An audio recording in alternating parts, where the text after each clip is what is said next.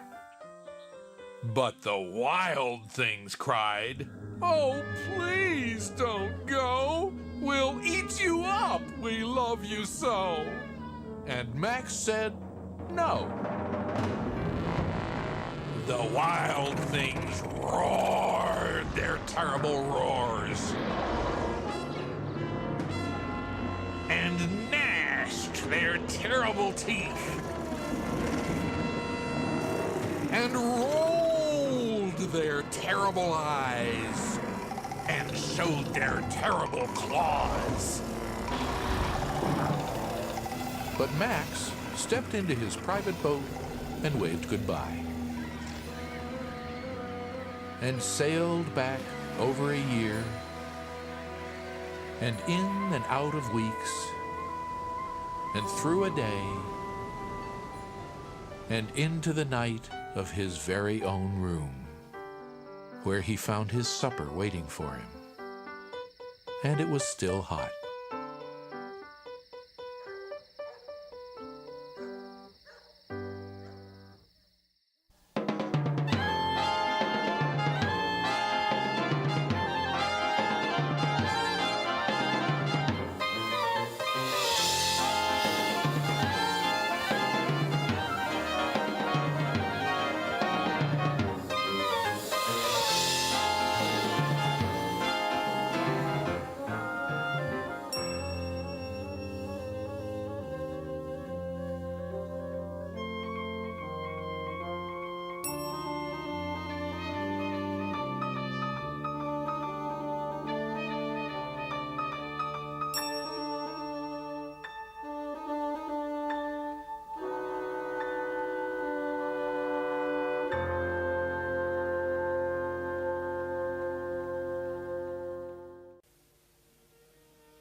Patrick.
The Beast of Monsieur Racine. Monsieur Racine was a retired tax collector. He was content to spend his days tinkering with his little garden. In this garden grew a pear tree, which was Monsieur Racine's great pride.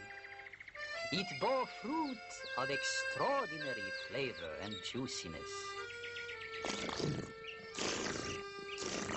Pears from that tree had won him many prizes at local country fairs.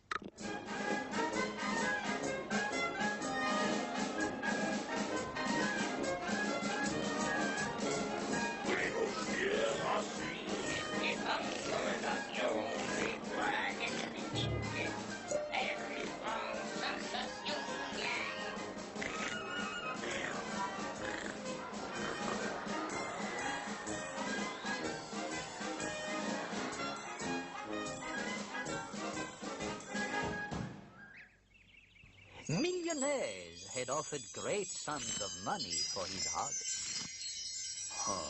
What do I want with all that money? The pears are mine. I love them. I eat them. There was no selling. There was no sharing. Monsieur Racine was a happy man.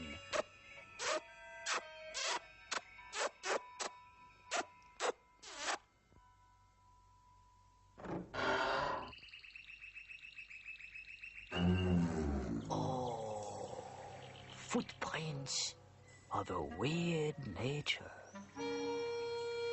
What manner of beast could have left such tracks? One pair left. I am sure the marauder will come back for it.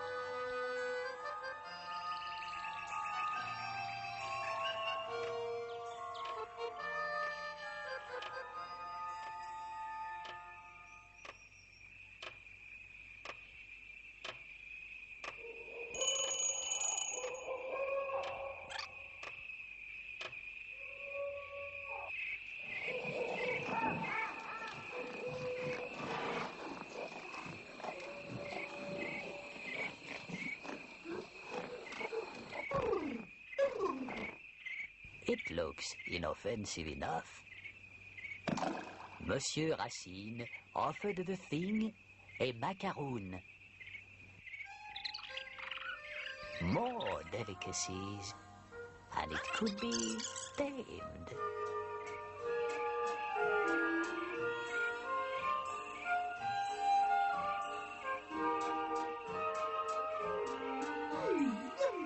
Good night, gentle thing. Come back tomorrow, and we shall have a lovely time together.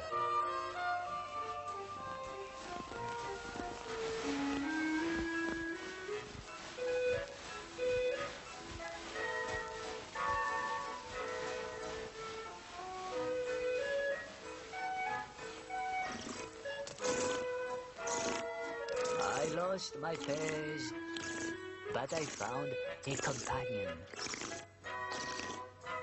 On sunny days, when road conditions would allow,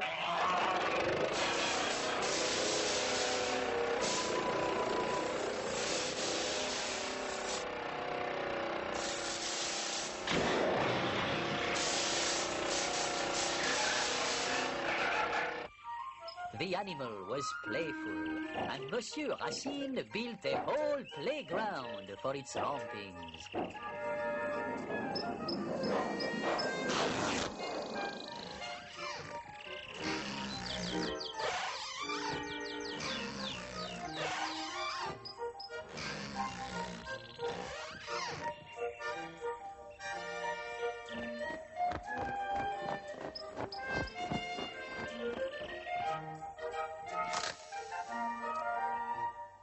All the while, Monsieur Racine was studying the creature.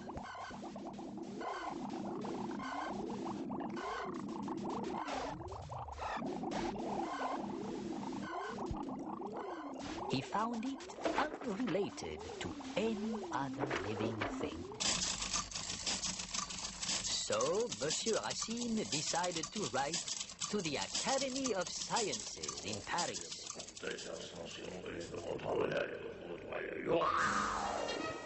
He was invited to Paris to present his find.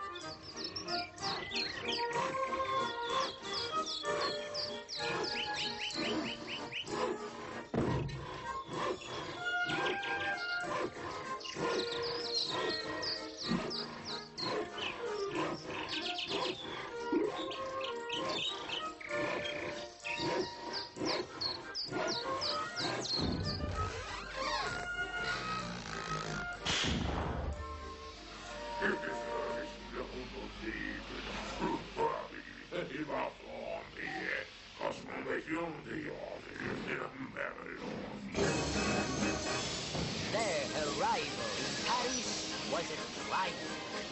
The mayor himself insisted on welcoming the new French wanderer.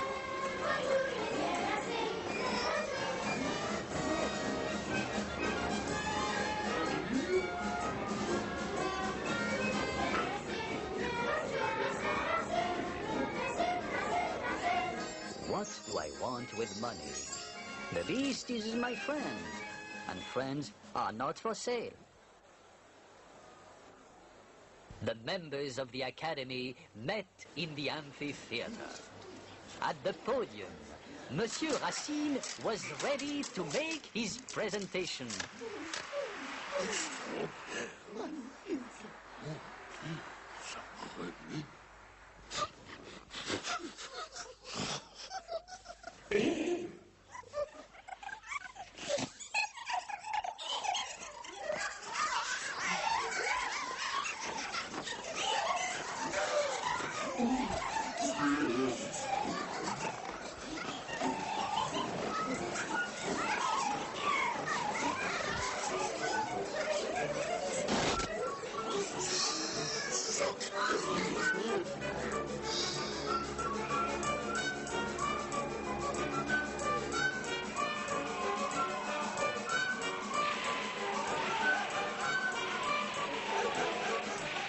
When news of hoax reached the crowds outside, a riot began.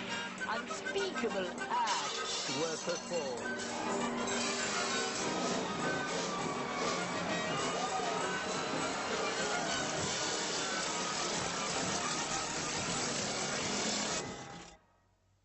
But Monsieur Racine found the joke quite unique. Soon, he had a new crop of pears, which he happily shared with his two young friends.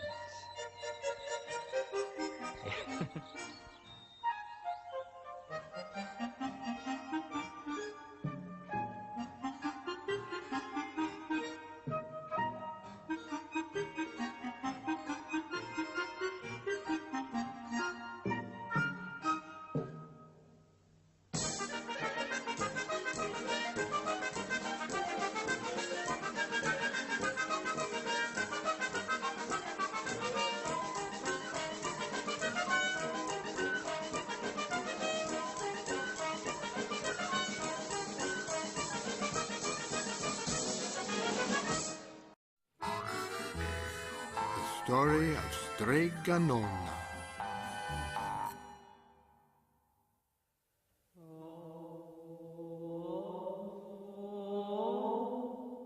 In the tiptoe of Italy,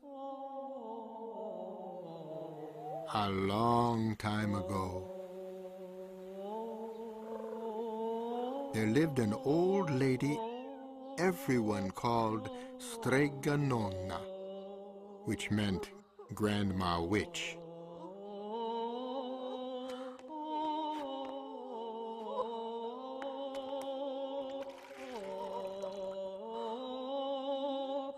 All the townspeople went to see her if they had troubles.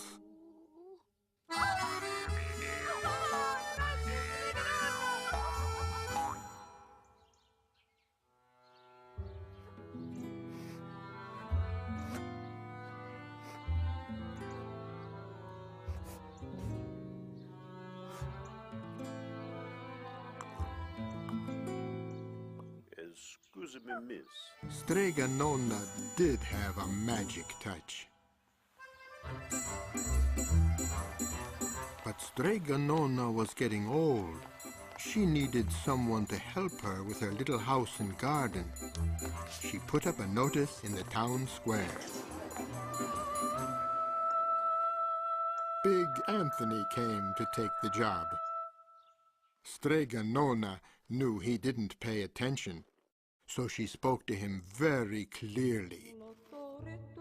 Anthony, you must sweep the house and wash the dishes, weed the garden and pick the vegetables, feed the goat and milk her. You must fetch the water. For this, I will give you a place to sleep and food to eat and 3 coins a month. Oh, grazie, said Big Anthony.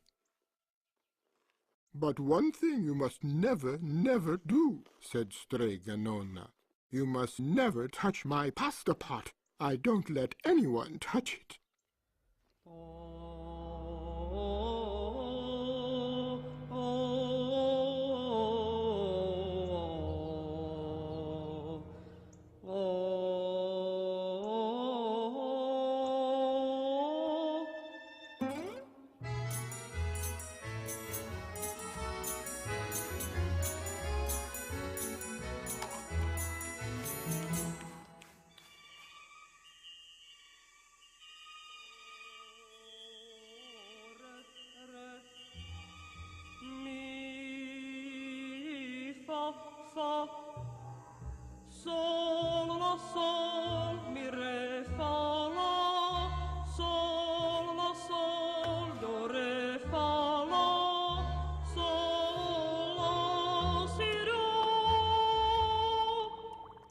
How wonderful, said Big Anthony.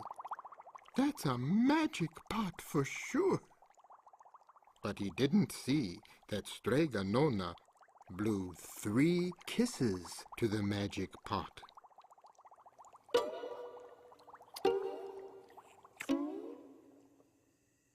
The next day, when Big Anthony went into town to fetch water, he told everyone about the magic pasta pot.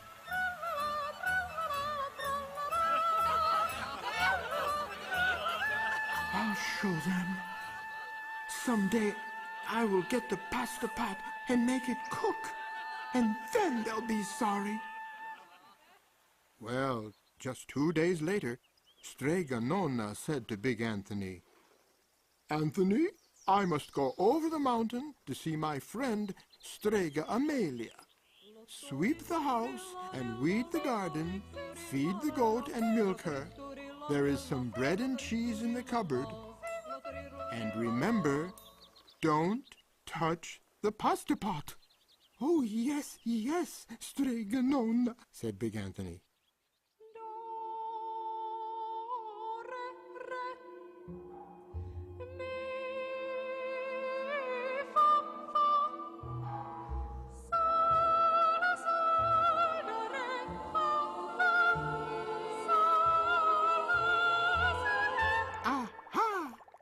Said Big Anthony.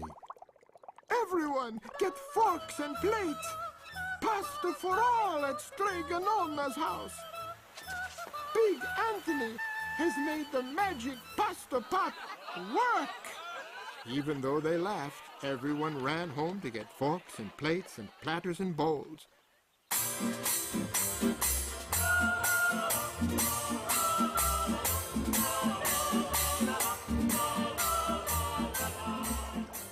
Big Anthony was a hero.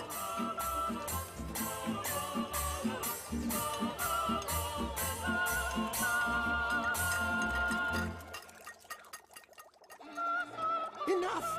Enough, my pasta pot!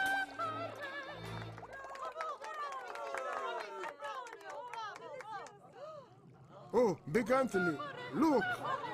But Big Anthony didn't know about the 3 kisses. Stop! Yelled Big Anthony, but the pasta did not stop. Do something, Big Anthony! We are lost, said the people. The pasta will cover our town. We must protect our town from the pasta, shouted the mayor. Get mattresses, tables, doors, anything to make a barricade.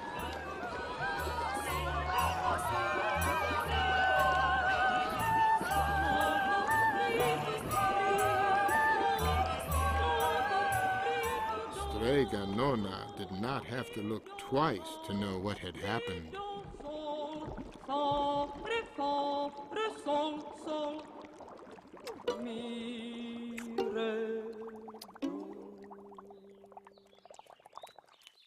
Oh, grazie, thank you, STREGA NONA, the people cried. But then they turned on poor Big Anthony. String him up, someone shouted. Now wait, said STREGA NONA. The punishment must fit the crime. You wanted pasta from my magic pasta pot, and I want to sleep in my little bed tonight.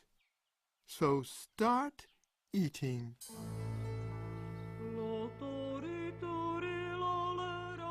And he did. Poor Big Anthony.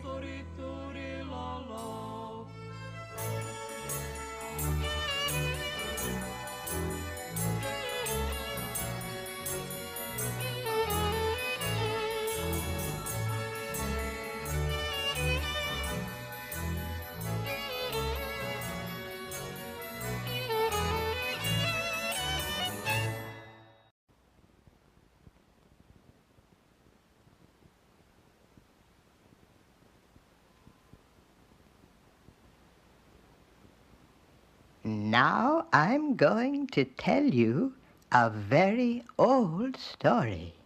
It's called Teeny Tiny and the Witch Woman.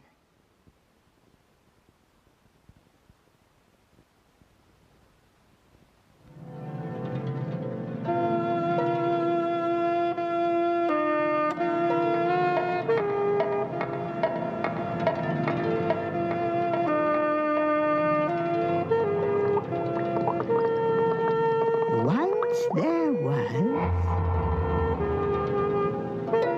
and twice there wasn't, a family of 3 brothers. Big one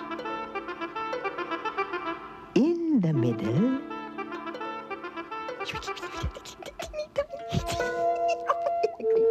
and teeny tiny.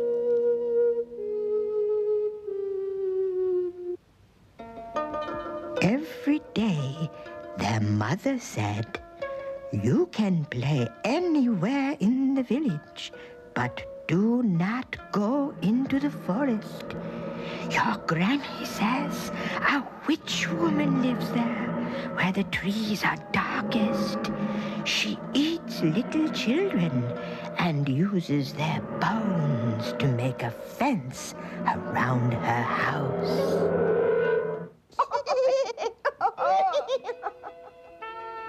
One morning, when no one was looking, big one said, "Let's go into the forest to play."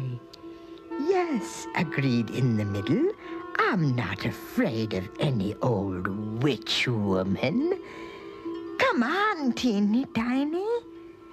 Now, Teeny Tiny didn't want to go, but he went anyway. "I'll keep my eyes open and my legs ready to run," he told himself.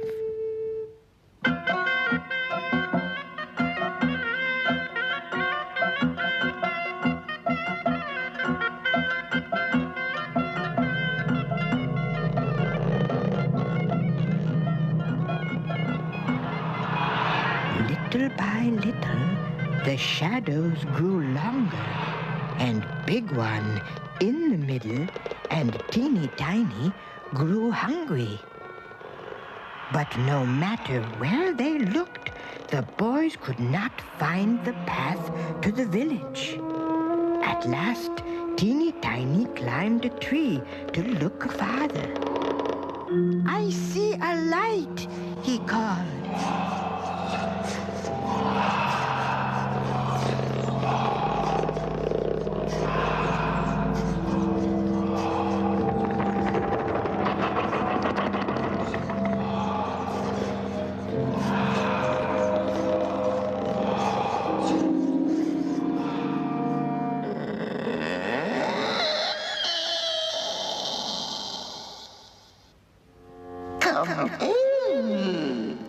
Come in, my children." "Wait," whispered Teeny Tiny. "Remember what our granny said." "Oh, that can't be the witch woman," said Big One. "She's so kind to ask us in." "I'm tired and hungry," said in the middle. "You're just afraid because you're little." "Afraid?" The old woman cackled. "You needn't be afraid of me. I love little children. Come in. Stay with me. Share my dinner. I have room for all of you in my little house tonight. Tomorrow I'll show you your way home. But come now and smell the good dinner I have for you." What good smells came out of that kettle. "Come on," said Big One. "I'm going inside."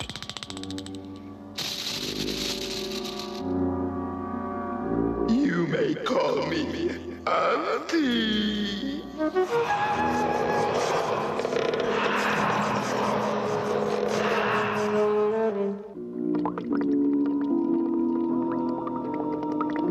Teeny Tiny looked around at all he could see.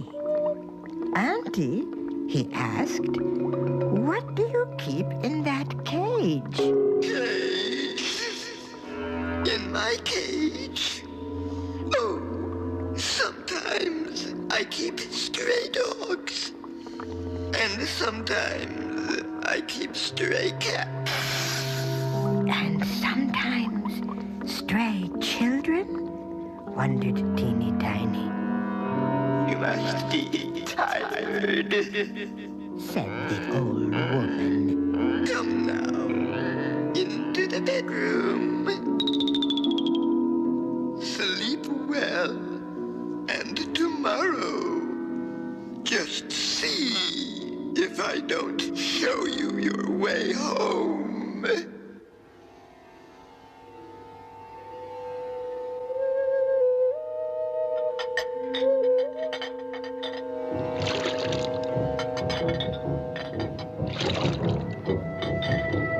The moonlight shone down on that knobby white fence. It was made of bones, leg bones, arm bones, little little people bones. Teeny Tiny stared at the fence. Then he looked at Big One, and in the middle, already sound asleep. They didn't know, but Teeny Tiny did. This was indeed the house of the witch woman.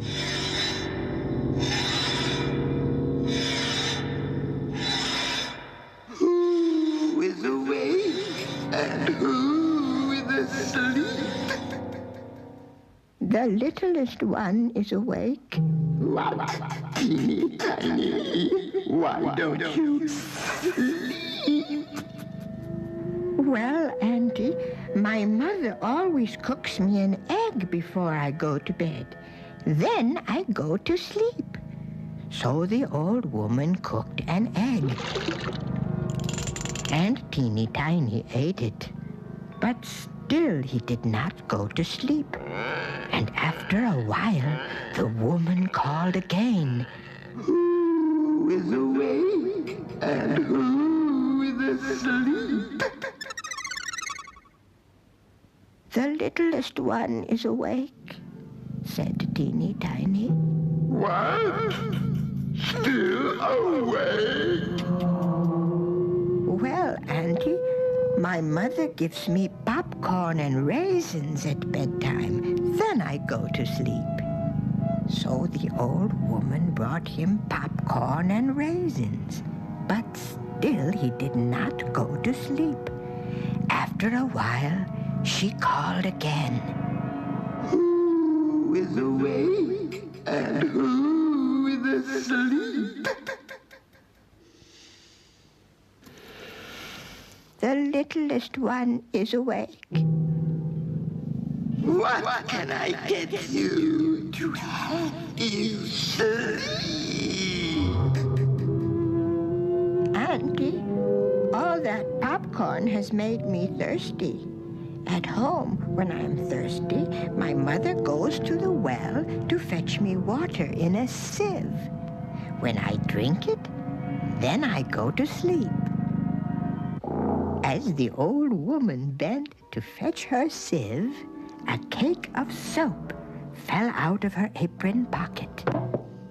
Oh dear, my magic objects.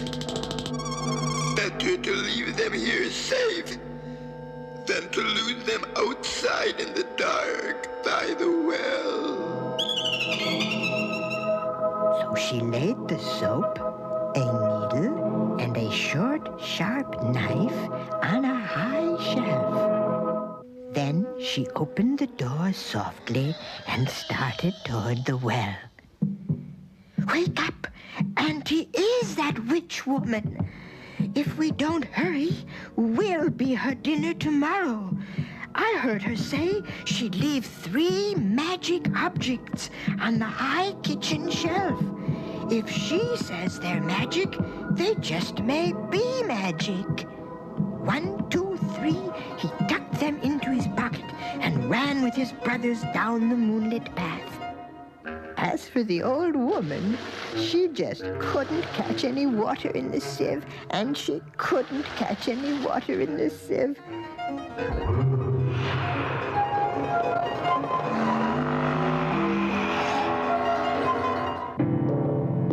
Away she went, running after them. As the old woman came closer and closer, Teeny Tiny took out the cake of soap. I'll try this first. Even if it isn't magic, at least she might slip on it. Oh, you took my magic soap.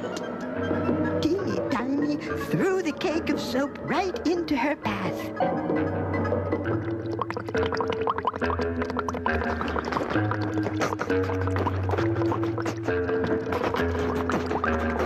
Oh, it's no use. I'll have to run around it. I'll catch you. Then Teeny Tiny picked the needle out of his pocket. Whether it's magic or not, I'll prick her with this needle. Oh, cried the witch woman. You found my magic needle, too. And suddenly the needle became many needles, a whole mountain of needles, all prickly and sharp. It's no use. I must run around them. No, I'll catch you, She cried. Finally, Teeny Tiny pulled the knife from his pocket. If it isn't magic, at least she may cut her foot on it and we could escape. It's our only chance. You took my magic knife, too.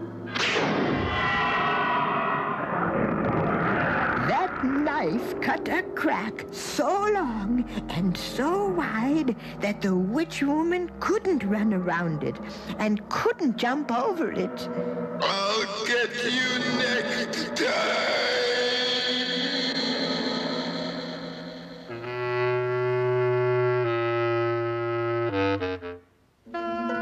The three boys didn't stop running until they reached their own home. As for the witch woman, she'll wait a long, long time before she hears a knock at her door again.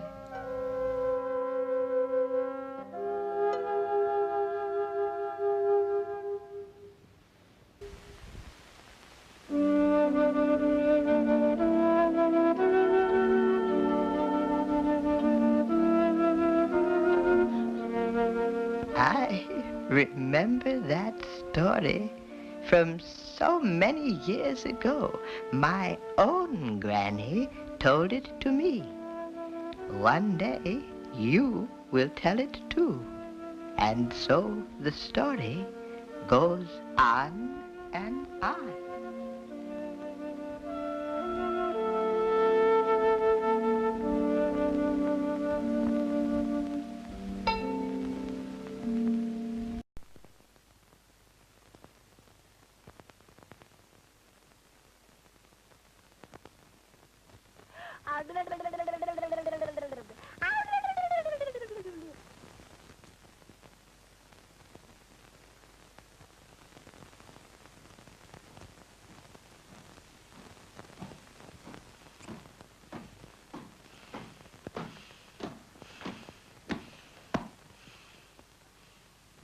Smile for Auntie. Smile for Auntie. I'll sing a song to help you smile. Bye, bye, baby bunting. Daddy's gone a-hunting to fetch a little rabbit skin to wrap the baby bunting in. I'll do a little dance. Ha-cha-cha-cha, ha-cha-cha, ha-cha-cha-cha, ha-cha-cha-cha, ha-cha, ha-cha. A-bo-bo-bo-dee-o, a-bo-bo-bo-dee-o, a little da-doo. A-ba-ba-loo-boo, a-ba-ba-ba-ba-ba, da-da-da. Ha-cha, ha-ha-cha. I shuffle up the buffer, I shuffle up the buffer. A-da, a-cha, a-choo-choo-choo-cha-cha. Ha-choo-choo-choo-choo. I'll make funny faces at you. I'll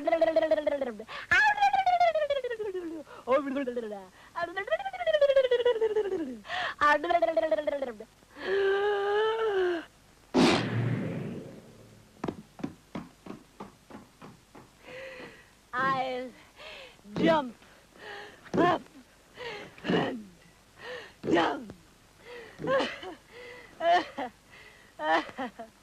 I'll stand on my head.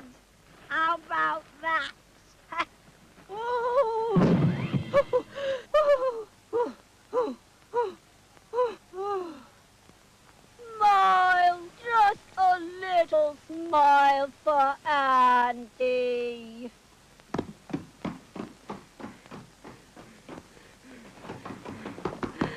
I'll give you ice cream.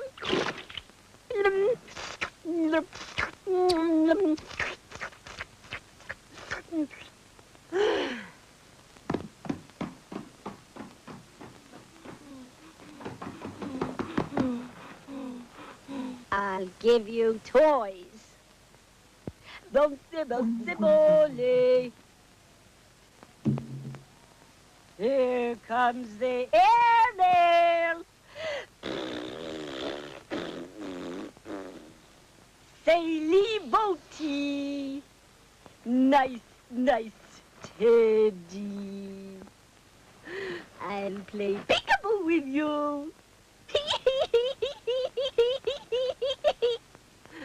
I'll give you kisses.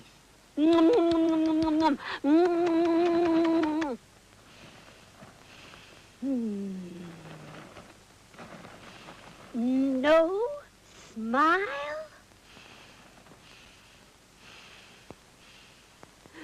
I'll tickle your tummy.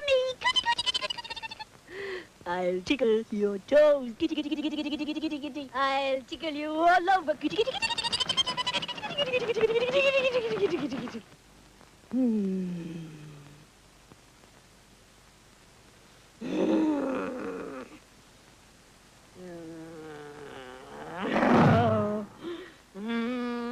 Why won't you smile for Auntie?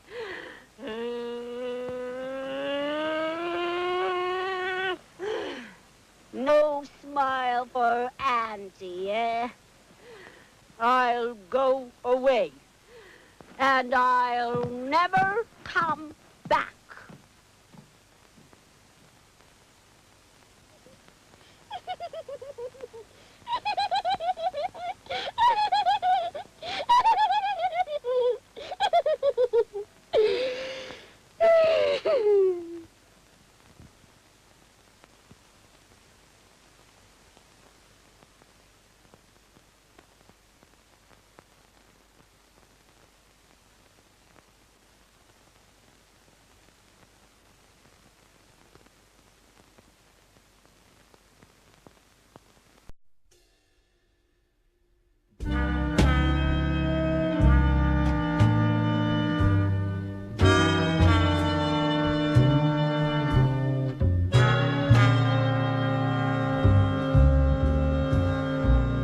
Moon Man.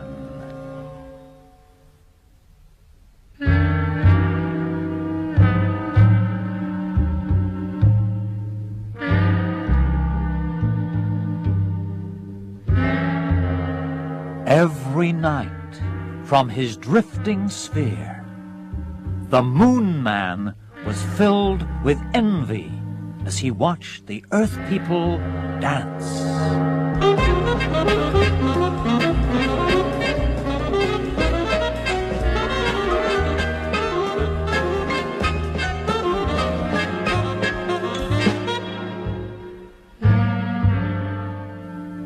If only once I could join in the fun. Life up here is such a bore.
The cosmic crash brought hundreds of people racing to the site.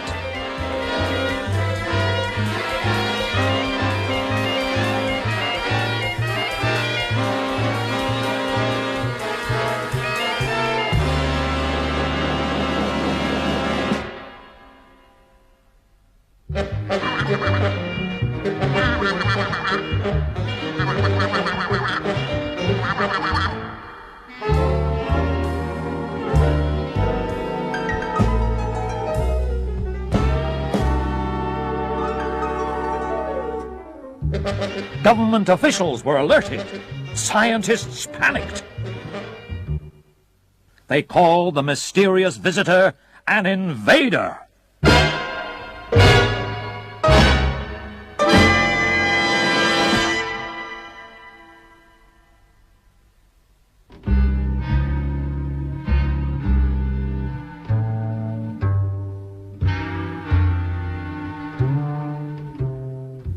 Poor Moon Man. His hopes of dancing among the gay crowds and bright lanterns were crushed.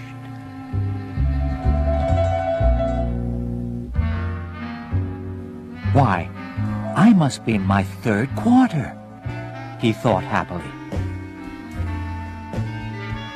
Every night, as the moon grew thinner, so did the Moon Man.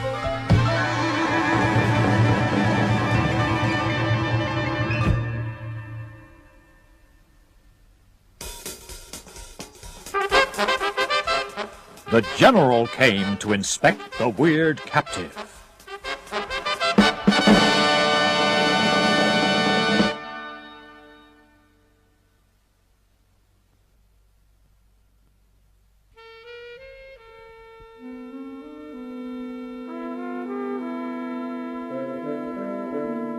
During the next 2 weeks, the Moon Man reached his full size again.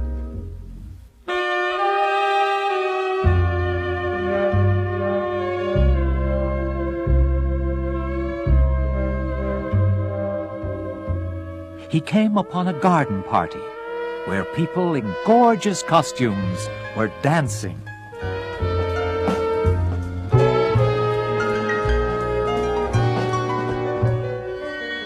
Look, one dancer cried. Someone has come as the man in the moon. But a grumpy neighbor complained of the music to the police.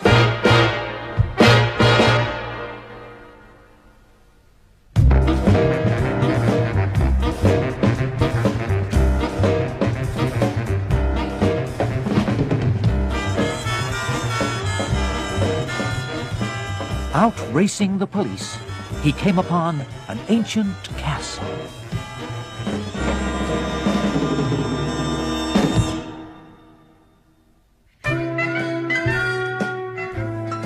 In the castle lived a long-forgotten scientist, Dr. Bunsen van der Dunkel. For centuries, he had been perfecting a spacecraft to reach the moon. He welcomed the Moon Man to his laboratory and carefully explained the intricate development of his rocket.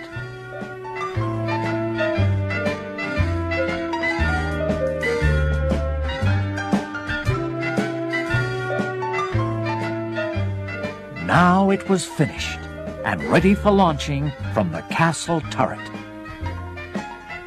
But Dr. van der Dunkel had grown too old and too fat to fit into the capsule.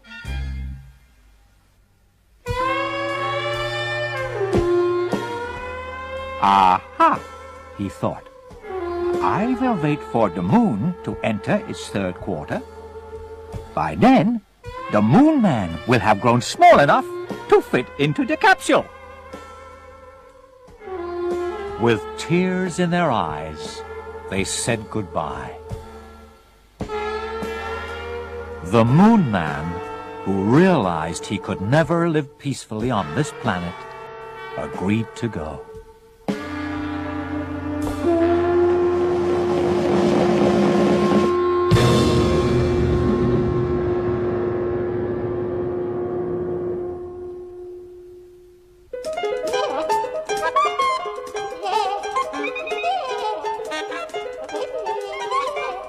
Dr. van der Dunkel at last received the recognition he had so long deserved.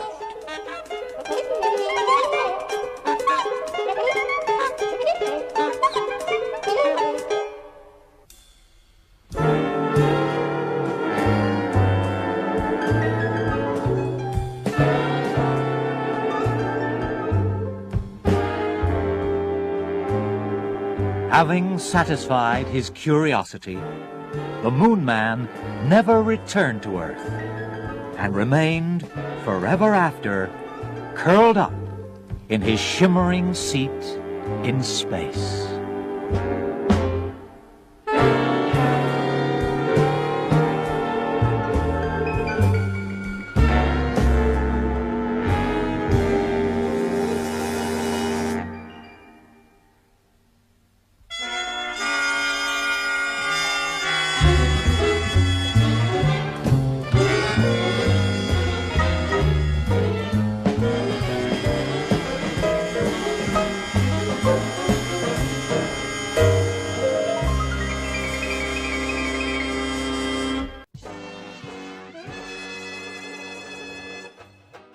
In the night kitchen.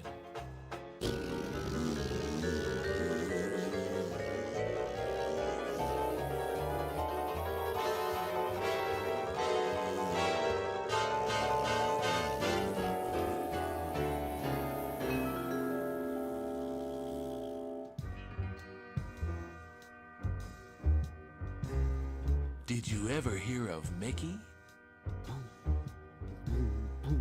How he heard a racket in the night?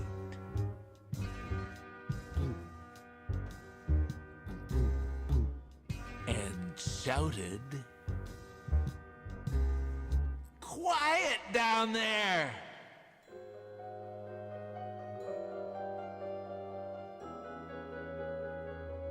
And fell through the dark. Oh. Out of his clothes. Ooh. Past the moon. Ooh. And his mama. Mama. And Papa sleeping tight. Papa. Into the light of the night kitchen, where the bakers who bake till the dawn, so we can have cake in the morn, mixed Mickey in batter, chanting, "Milk in the batter, milk in the batter, stir it, scrape it, make it, bake it."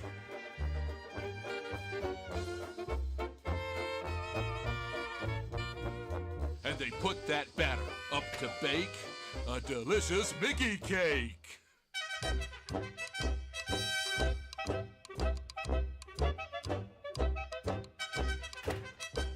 But right in the middle of the steaming and the making and the smelling and the baking, Mickey poked through and said, "I'm not the milk, and the milk's not me. I'm Mickey!" So he skipped from the oven and into bread dough, all ready to rise in the night kitchen. He kneaded and punched it and pounded and pulled till it looked okay. Milk! Milk!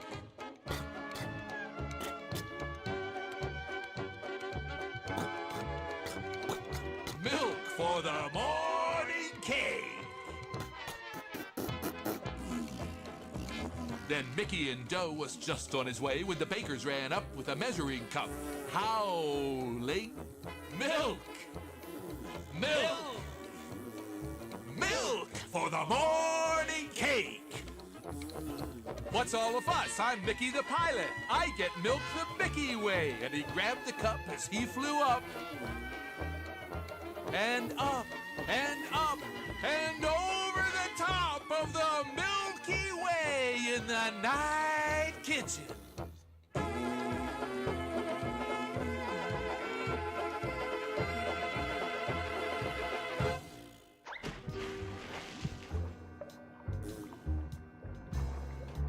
Mickey, the milkman, dived to the bottom singing, "I'm in the milk and the milk's in me.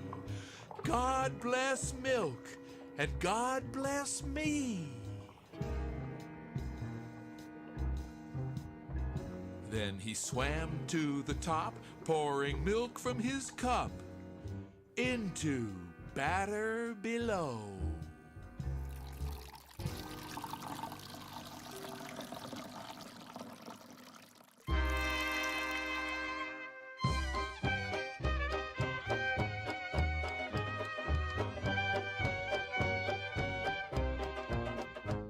So the bakers, they mixed it and beat it and baked it.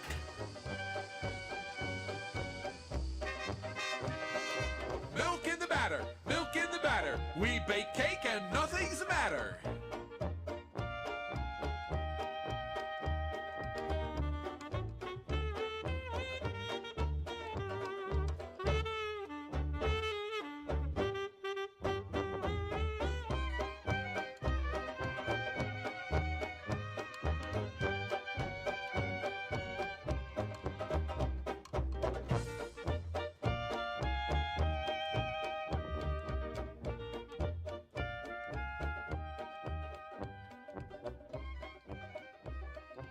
Now Mickey in the night kitchen cried, "Cock-a-doodle-doo!" and slid down the side.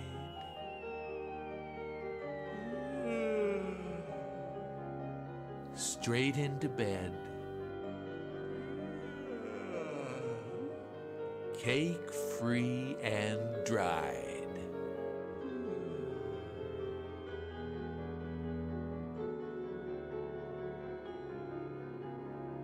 And that's why, thanks to Mickey, we have cake every morning.